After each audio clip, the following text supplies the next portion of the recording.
Hello, it's been a bit of a long absence since my last video. As you can see, my hair colour has changed quite dramatically and my bedroom decor has been changed as well. So I have had quite a lot of questions, emails, etc. on my video of is being a mortgage broker a good job, so I'm coming back to do part 2. So I've had an email this week from Eamon. He's 54 and he has just got past all his CMAP exams and just wondering what to do next about networks, saying that I wish I hadn't left one. I'm getting a bit confused with networks and companies. I wish I hadn't left my company that did all my compliance, did all my chasing up for me, chased solicitors, chased estate agents, updated the clients, because I hadn't realised how time consuming that part of the job was. And I was getting a 50-50 split there, and I went somewhere where I got a 70-30 split, thinking, you know, happy days, I'm getting an extra 20%, but actually getting no leads, getting no support. It was much better to get a 50-50 split than 70-30. I've now gone somewhere else where I get a better split than that, and I do my own admin, which, it is very frustrating. I am the kind of person who likes to get stuff done. I'm really impatient, and it just seems that solicitors are just so laid back, don't seem to have their clients' interest at heart, have no sense of urgency, and I get really frustrated with them. And the same with, you know, when the lender said they're going to get a valuer but they haven't in, you know, so it is a lot stressful doing all that side of it yourself, but the cut that I'm getting extra, I'm happy to do that now. So got to find a balance. I would say if someone's going to supply leads, they're going to do your admin, your compliance, a 50-50 split seems fair.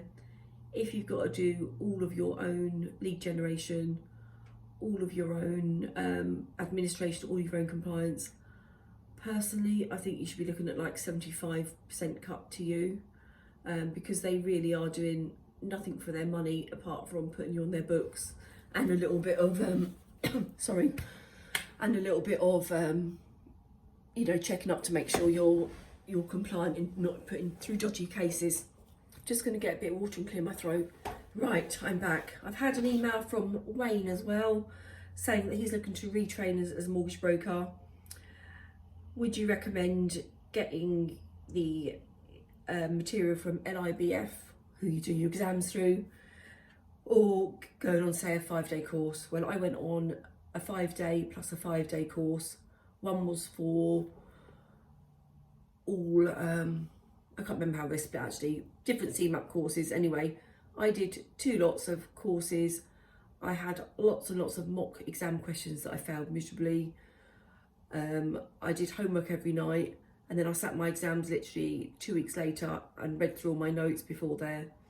And I'd like to say that I passed with flying colours. I passed a couple with distinctions or merits, whatever they call, scraped through a couple more. So it depends how you are. I know that people in the office where I used to work, there was a guy that was very focused. He passed his with an NIBF, but I would rather, personally myself, I don't think that I could sit down for, I mean, it's 2 weeks full on, so you'd have to be reading the books for 2 weeks full on. Any questions you've got, you'd have to be Googling to find out a bit more in depth what they meant. And I would just get sidetracked. You know, you're studying from home, you get people knocking on your door, people popping in for a coffee. You know, it's just not the same. You know, you need other people, and then you get other people to ask questions that you hadn't thought about. I wouldn't have had the mock exams. Personally, I don't think that I would have passed, but that's not an indication whether or not you would pass. Obviously, if you do it yourself, you're going to save yourself a couple of grand because the training isn't cheap. So it's a matter of how you are. If you did really well with your exams at school and you found studying and revision really easy, you're probably good to go on your own. I wasn't good at that either, so I just preferred, for me, rather than pay out the exams which are really expensive and fail, I'd rather just put a bit of money up front, invest in learning and do the exams that way. And then Mr. Ali has said he's passed his CMAP exams and wanted to start his own advice business. Could I please recommend some good networks which take new entrants and register as a broker? I don't know, to be fair. I don't know which networks to go to. It's going to be a matter of seeing who will take you on. It's not as easy as a network just saying, right, we're going to take on all these new people, because if you get, say, all these new people putting in mortgages to Halifax, and Halifax say these mortgages are all really crap, none of them fit the affordability calculator, none of the properties fit our criteria, Halifax would just say, I'm not dealing with this network anymore, you're all rubbish. So networks can't risk that. So there's got to be some sort of mentoring for new starters, I'm guessing. So I would say don't rush into it. See what jobs there are as self-employed, contact them. The key things is see if there's an office you can work from, because it's going to really help you. The other thing is just check that you've got leads, which is what I've said on the last video as well. Basically, it takes a lot of faffing to get into somewhere, you know, all of your credit checks, all of your criminal record checks. You have to fill out loads of information about your personal finances, all that sort of stuff. And then it will take you probably a month or two to get in there, an induction course. So just speak to as many people as you can, get a feel for what they're going to offer you, what cut they're going to take, and then make the decision.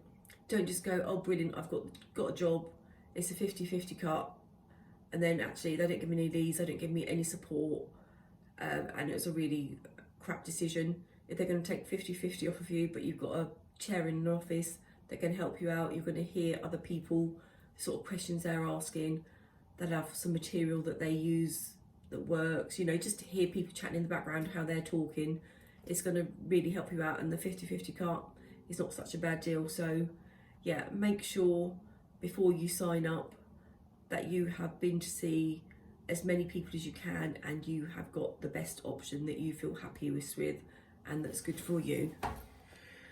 Right, I've had someone here saying about that they're recently they're studying towards CMAP and they want to start up on their own, and they want to know a bit more about buying the mortgage leads. Again, you've got to see what works for you. I used to get leads from John Charcoal that were from more, you know, you tap on the internet and say cheapest mortgage options, or mortgages for first time buyers, or crap credit history mortgages. You would then get shuffled to a page like confused.com, put your details in there to get the mortgage table up, and you put your phone number and an email address in there, and then they would sell that to John Charcoal or whoever for 50 quid or something. I didn't particularly like those leads so much because I felt like people were tricked into putting their details in there. They wanted just to find out what the mortgage rates were. So you'd phone up and they'd go, oh, I was just looking for my aunts, sisters, brothers, nieces, you know, being nosy basically, especially if you get leads that came in at like 2 o'clock in the morning. People are just bored at night and just Googling any old shite. So I didn't find those particularly, they were good. No, they were okay. Some people you couldn't speak to, and if you've got to get into your head as well, you're paying for leads, there might be like 30, 40, 50 quid each.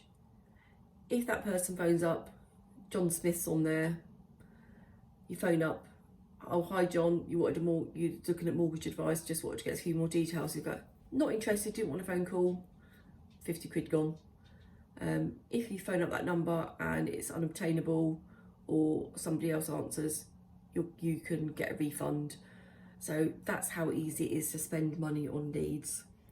I'm getting my leads through LinkedIn, and that is what's transformed my business.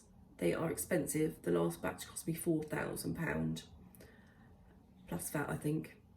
very expensive, about £70 each. But I have got 3 high net worth clients from that. I've got a builder, a couple of builders that've got a company that I've done 5 mortgages for. I'm just doing his personal mortgage, and now I'm doing some development finance for him. So yeah, they're expensive, but you know, normally one good lead pays for the rest of the batch. So for me, that's worth it. In my office, the Tom brought a batch of them up. He said they were rubbish. So it depends. I'm obviously just much better than him, but no.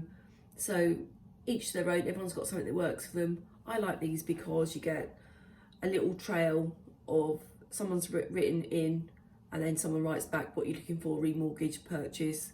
They'll come back, purchase. When can they call you? And then they'll say, oh, Sharon will give you a call back. She's at one of our top mortgage brokers, and off I go. People tend to think when I call back that I work for that company, and I like just to be really upfront and honest and just say I don't work for that company. They just generate leads for me, and they work really, really well.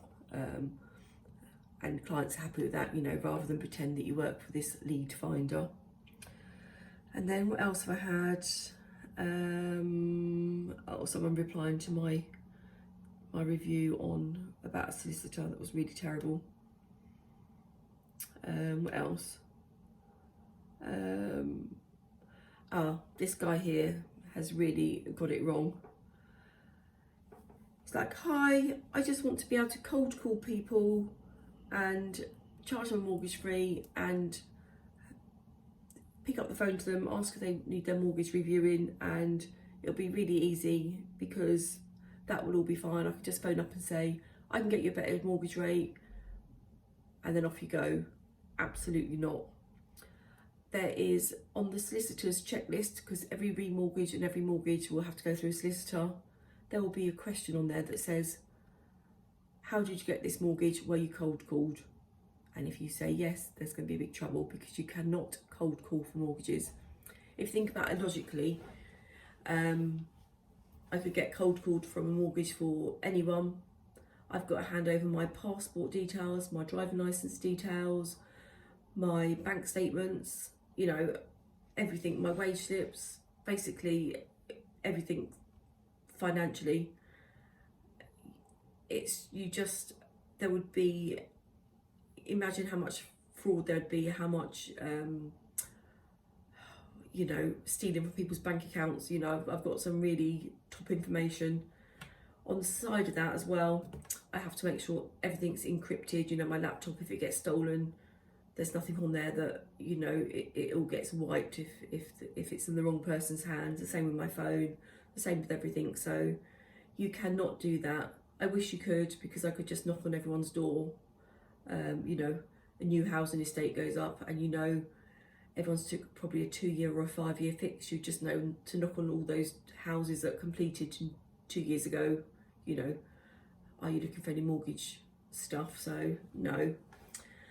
On the side of this, the things that could have earned me more money, had I, and I still haven't, had I got a really good will writer that was really reliable, because none of them are reliable. You give them leads and they're really wishy-washy with chasing stuff up. If they don't get an answer straight away, they tend to just give up. Had I got a really good will writer that would then be able to find out other stuff, you know, pensions in the background, and sideline of that, I'd got a good IFA that I got, that's a financial advisor. If I'd had a good financial advisor on the back of that, that could then, the will writer would then say, they've got a huge pension pot, they've got this and they've got that. I could then refer that to the IFA and got like I think about 25% cut is right. Had I done that from the start, I probably could have earned a lot more money.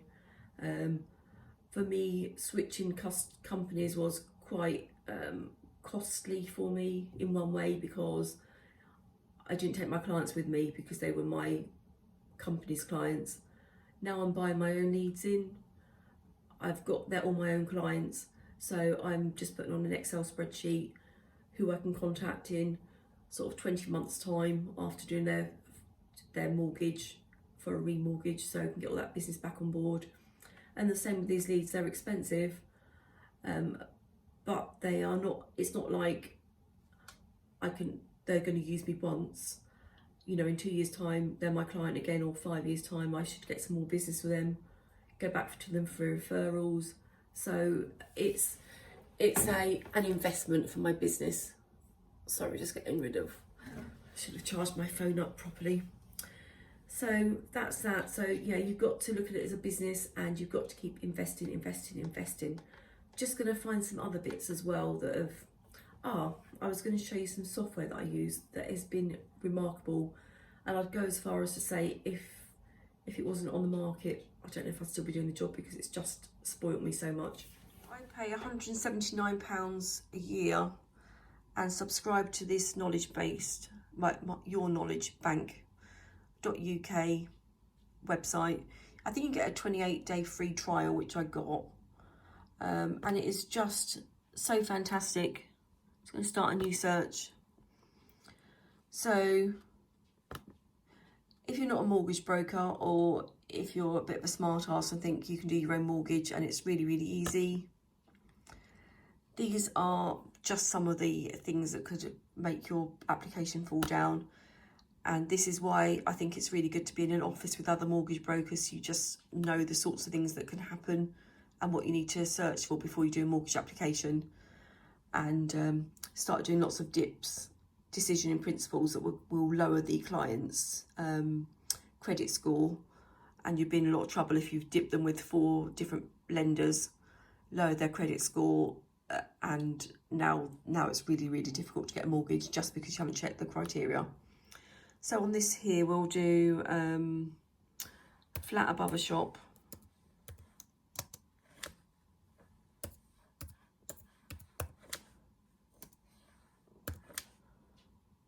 Yeah, so flat above commercial premises, click on that. We'll do time in continuous employment.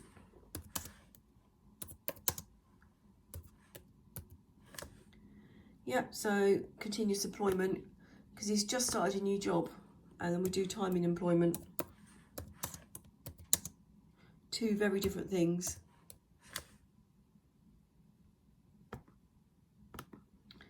And then for that property above a shop, we're going to do, it's got a crap lease as well, lease length.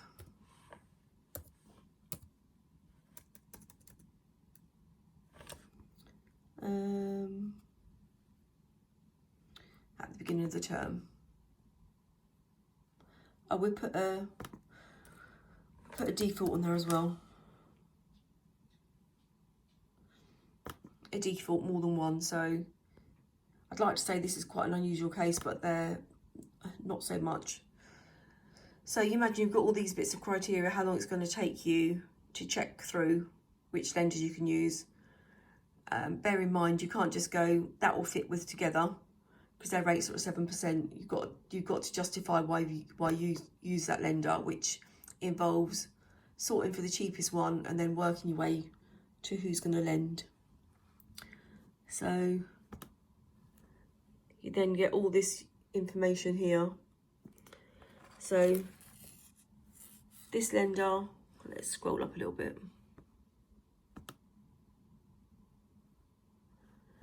So the Swansea will lend, they probably won't lend, they'll probably only lend in Wales, I'm guessing. They will lend above commercial premises. They will allow a default, more than one. You need 50 years at the end of, plus your mortgage term. So if you're doing a 25-year term, you need to have at least 75 years on the lease. In current employment, you must have at least 1 month's pay slip. And pass your probation period. So you might get them where you go, oh, you've only been in your job a month, but you might have had to have like continuous employment for a year. Let's look at Metro, because that'd be Metro. Yeah, so you only need to be in your job for 3 months. But actually, if there was a gap of 2 months before you got that job, or even a month, you're going to fall over. And if you have put that decision in with the bank, maybe paid a valuation fee, and then they check that out, you're going to look like a twat to your client, and you're going to have to reimburse them the valuation fee, I'm guessing. So yeah, this just saves loads and loads of time, especially if you get lots of clients with a terrible credit history. So let's go for a CCJ.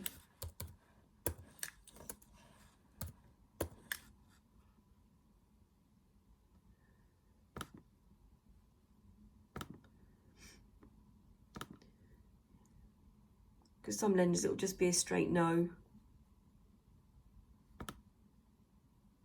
Yeah, see, none of these are cheap lenders, ones that do it.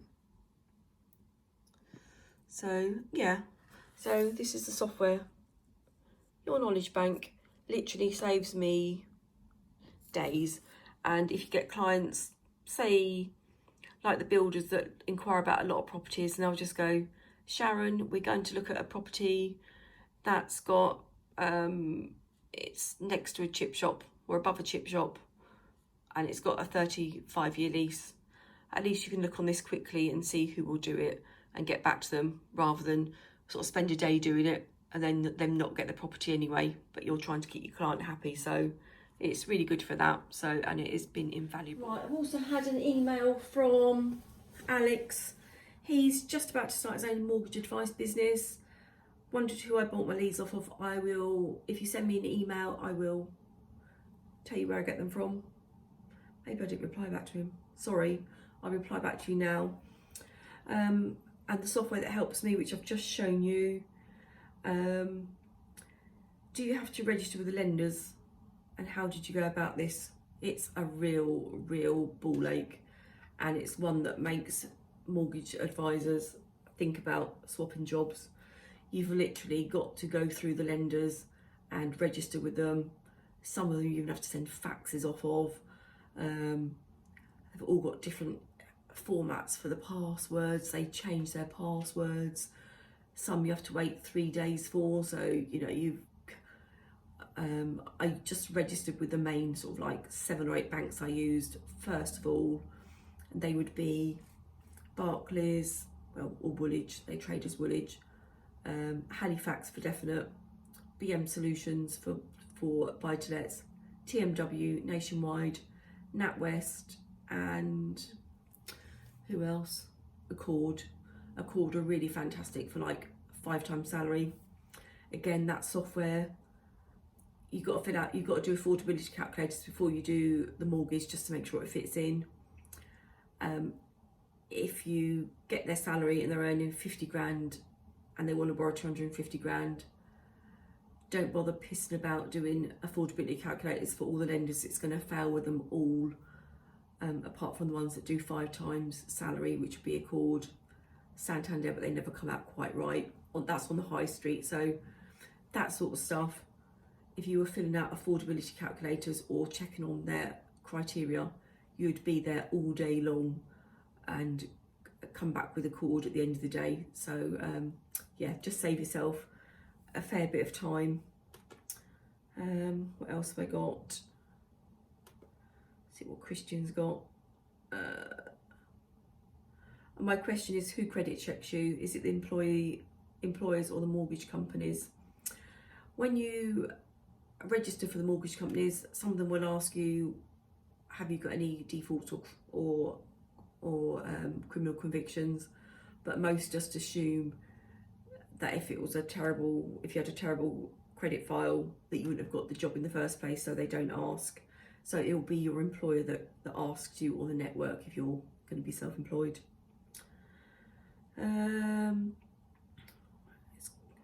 He's clicked on the wrong video.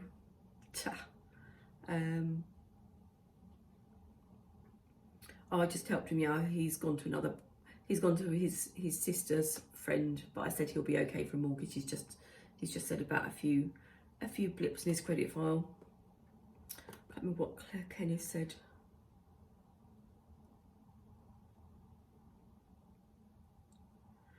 Oh yeah, this guy was sort of saying that he'd gone for a job and you needed to do like 30 mortgages a month. It's like, well, if you are, you'd be a bloody millionaire.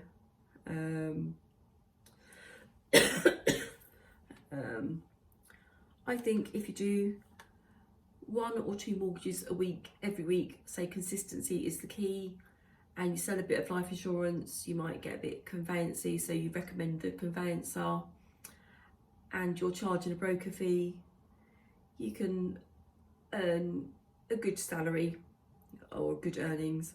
Say I've been buying these mortgage leads in, and I've had a couple of £1 million plus mortgages. Sorry, that means scratchy head means use your line, but I can assure you I'm not. So I am working with those at the moment. I've closed one off yesterday. I've got one in the pipeline and one that's signed up, but the deal's not happened yet. It's quite a complicated deal. The valuation process is taking quite a long time. So I think that's me about done actually. Hopefully I've answered any more questions. Let me just see if there's any questions on my video. I'm also going to do some more videos as well about, I also buy some properties as well.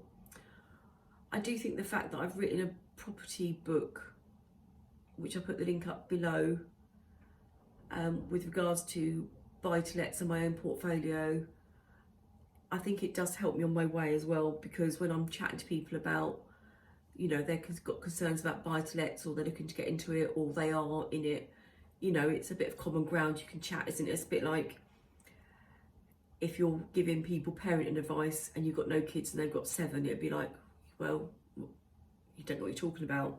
So I do think that does help a bit as well. What else have I got? From Bar Financial, keep smashing it, thank you.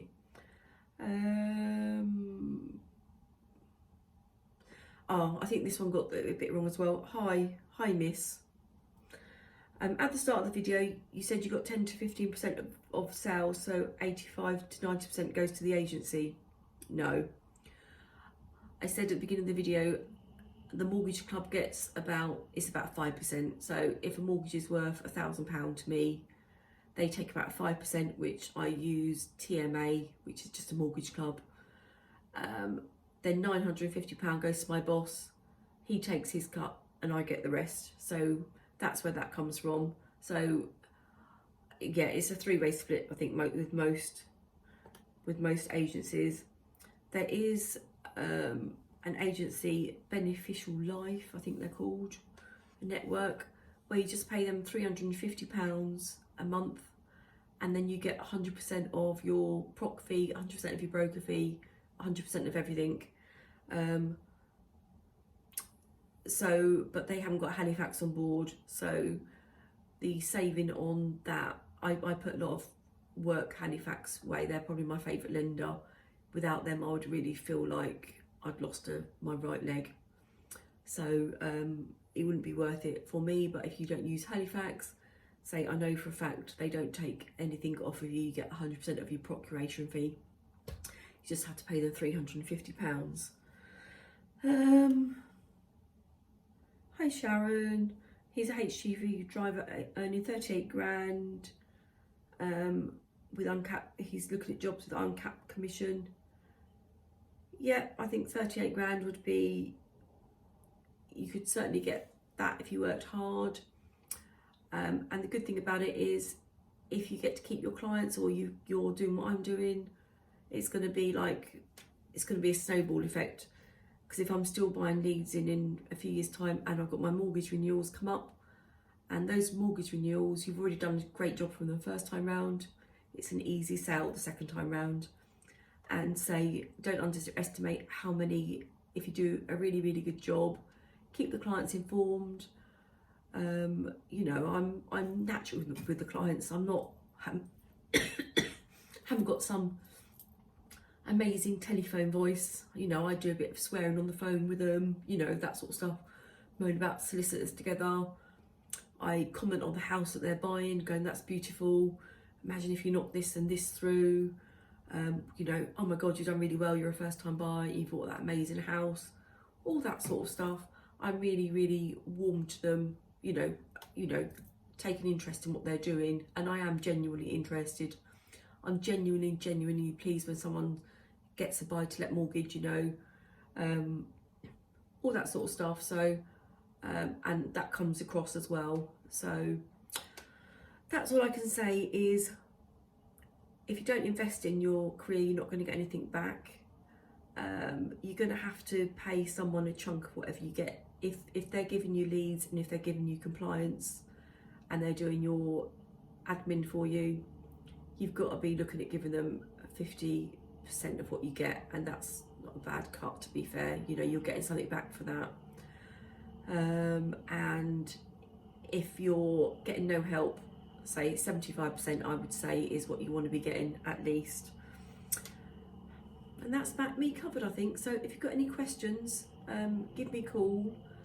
And if you sign up to Knowledge Bank, let me know, because I'll just tell my BDM that I've signed up. I don't get a freebie, I just want to do it because I just love the software so much.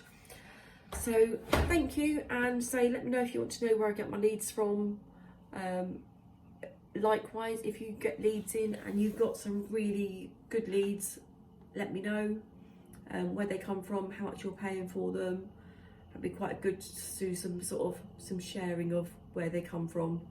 I did speak to some. I did download a big long podcast. That's it, for someone that said that they were getting a fantastic response from their AdWords for mortgages, but their key thing is no broker fee, which, you know, even charging a broker fee, sometimes you don't make any money on them because the cases are just so intense and they've caused you so much stress that without a broker fee, I don't think I'd want to do it. And to be fair, that is, no one in my office would work without a broker fee. So I think that's more the minority. And if you get a client that is wanting to have no broker fee, doesn't want to pay a broker fee, me personally, I think they're going to be a bit of a pain in the arse, because they are going to be wanting their, you know, they're the sort of clients that's going to be swapping their solicitor over because they found one 50 quid cheaper after you put the application form in, thinking it's just, not realising how much work it is to change a solicitor midway through a mortgage. You know, there's forms, you know, I have to fill out 4 pages. Yeah, it won't be easy. So I just think if someone's that penny pinchy that that their search on the internet is no broker fee, they are going to be a pain in the bum. Might be wrong. Would I do a mortgage for no broker fee? Yes, if it was a big mortgage and if they had really easy income, you know, they get a good basic, you know, it's a 500 grand mortgage and they get a 200 grand basic and they've got a good credit file, it'll be a piece of cake to key. It'll be really easy to find a lender and there'll be hardly any work involved in that. So yes.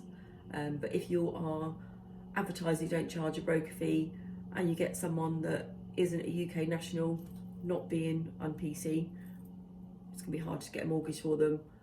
Someone with CCJs, it's going to be really hard. You're going to have to do a lot of work to get a mortgage, so you are really shooting yourself in the foot, I think, unless you advertise that and then you're only going to do vanilla mortgages for that, which would probably not be a bad model, to be fair. But if you are going to follow that model, which is not a bad one actually, I've just thought about that, make sure you get credit files in, because you do speak to a lot of liars in this job as well. So yes, and that can be a lot of work for no money. If you've sourced a mortgage based on one thing and then you do the application and you find out it's been, it's not been truthful. So hopefully you find this informative. I'm also going to be putting up some videos as well with regards to my book, as in buying properties at auction and how they've turned out. I'm going to show you some of the properties that I bought, what I paid for them, how I went about it, just the information that's in my book. It's not rocket science, it's just just something that I've done, and I'd be genuinely delighted if you did the same thing as well, you know. So yeah, okay.